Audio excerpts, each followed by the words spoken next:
Aujourd'hui, Inch'Allah, mes chers élèves, on va vous présenter un petit exercice concernant la reformulation. C'est quoi la reformulation? Vous entendez souvent le mot reformulation dans vos classes.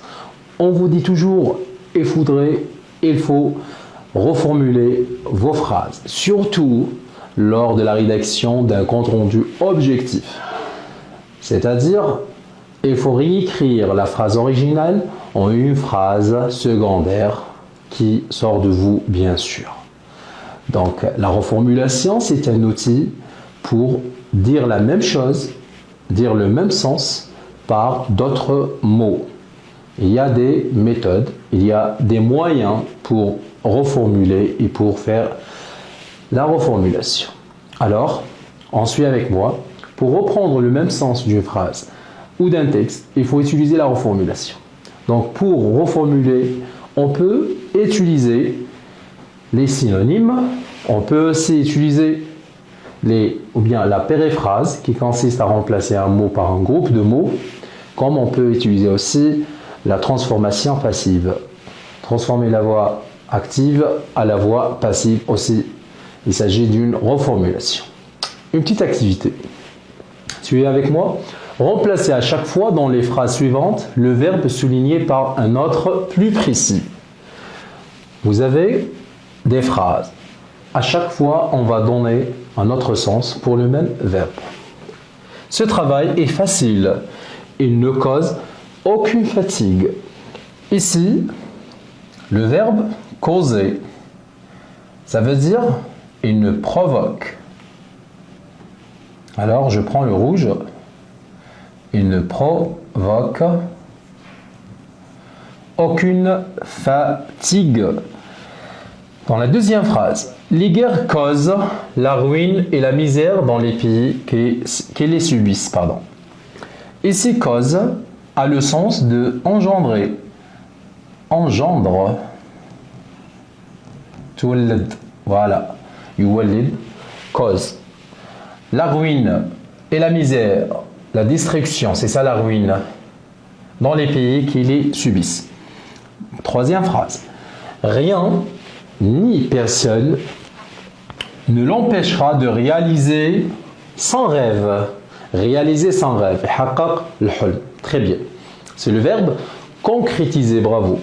Donc, concrétiser. Rien ne l'empêchera de concrétiser son rêve. Deuxième ou bien quatrième phrase, nous n'arrivons pas à réaliser ce qui nous arrive. Nous n'arrivons pas à réaliser ce qui nous arrive. Nous n'arrivons pas à quoi? À comprendre ce qui nous arrive. Là, réaliser veut dire comprendre. Voilà, à comprendre ce qui nous arrive. Cinquième phrase, demander à la réception de tout renseignement. On demande des renseignements. Ici, c'est le verbe en réclame. En réclame. Ou bien c'est EZ. C'est une phrase impérative. Donc, c'est un ordre. Réclamer à la réception les renseignements. Je vous demande de bien vouloir accepter ma candidature.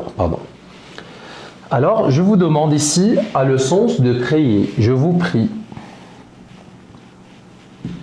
Je vous prie, monsieur, de bien vouloir accepter ma candidature. Donc, comme vous voyez ici, les deux verbes cause et cause ont deux sens différents. Provoque, ici engendre. Ici, réaliser, c'est concrétiser. Et dans une autre phrase, selon le contexte, cela veut dire comprendre. Ici, demander, c'est réclamer. Et ici, c'est prier. Donc, ce sont des synonymes.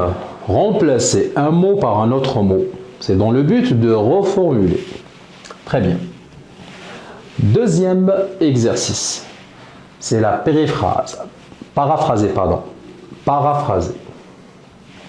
Donc, la périphrase. Voici des périphrases. Trouvez à chaque fois les termes auxquels elles correspondent. Vous avez des phrases, des groupes de mots. On va les remplacer par un seul ou deux mots maximum. Qui parle plusieurs langues. La personne qui parle plusieurs langues, on l'appelle une personne polyglotte.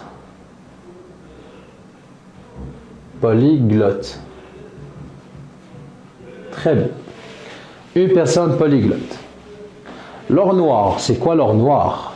C'est le pétrole. Le pétrole. Le roi des animaux, c'est le lion.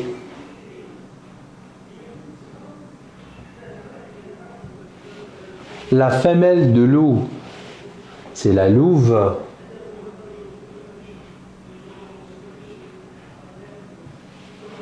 L'auteur des Misérables, allez, c'est qui l'auteur des Misérables? C'est bel et bien Victor Hugo, bravo. Alors, c'est Victor Hugo, le célèbre écrivain français. On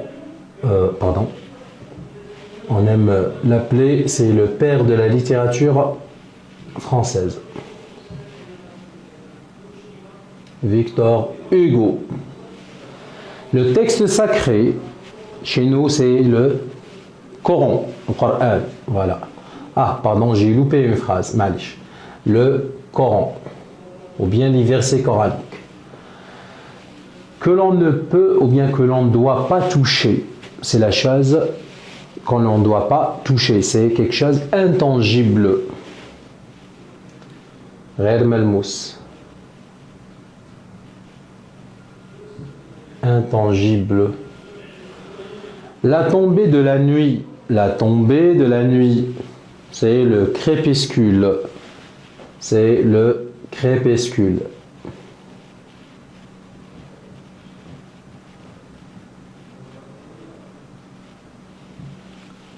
Voilà.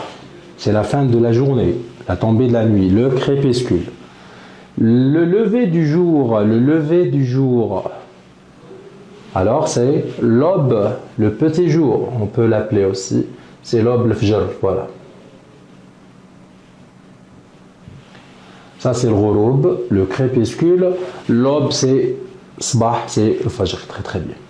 Donc, vous voyez mes chers élèves, que avec des périphrases, on peut reformuler. Je peux donner toute une phrase, à toute une phrase, je peux donner un seul mot, comme vous voyez ici.